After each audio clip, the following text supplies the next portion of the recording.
the company gave me a 5 cent raise, and the manager told me I needed to be grateful. I got to tell you the story. Back when I was about 35, 36, I worked for this large company, and I worked in accounts receivable. And my job was basically just to post payments and give refunds. That was my job. And I had been doing it for about 5 or 6 years at the time. I had decided to go back to college. My children were small and I was going to college online. So I got my degree, and my goal was to be HR. That was what my goal was. So I applied for every job in the company, still didn't get anything as much as I had applied. So there had been this accounts receivable position that came open. I decided to go to it. Now, again, this is a Fortune 500 company, big dollars. If I was to name the company, you'd know exactly who they were. And so it had been a good fiscal year. I know that because, again, I am privy to some of the information when it comes to what the company was bringing in. So we have an annual review. You know, your review to see how you're working and what you're doing, if you're meeting your quotas, if your daily list and your assignments are getting done, just all the tasks. And I've always had exemplary reviews. Nothing has ever been an issue. So I go in. This is a new manager, by the way. So I go in and I sit and I'm waiting for this great review. And I get it, and I get all the stars and all the kudos. And then, now comes the time for your annual percentage, your annual raise. So I sit down waiting for whatever percentage is coming, because normally it's pretty good. And she comes out of her mouth and she says, well, we weren't able to really do the same things that we've been doing previously. So your raise won't be the same. I'm like, okay, well, so what are we talking about?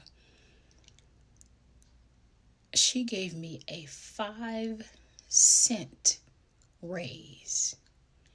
And I looked at her and I was like, clearly I misunderstood what she said. No. She said, no, it's 5 cents this year. And when I voiced my opinion about it, what she said was, and you should be grateful. Some people didn't get that. Now, at the time, I obviously didn't have the courage to come up to her and say, what you mean by that? Because again, I had small kids and I needed the insurance, and that's how companies get to keep you, because you need the insurance and the benefits. So I didn't buck it. But when she said that, in my mind, that should have been my moment of, I need to find something else. I'm gung ho, I'm going to stay in, I'm going to do better.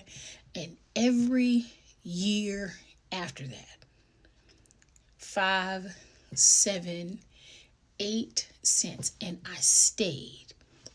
Now, the crazy part about that is now I understand what value means, and I understand how valuable I was. But at the time, I gave my value away because I wanted to, or I had faith in the system to do right by me. Understand when I say this to you.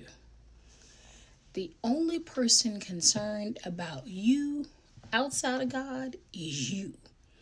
And you have to know when enough is enough.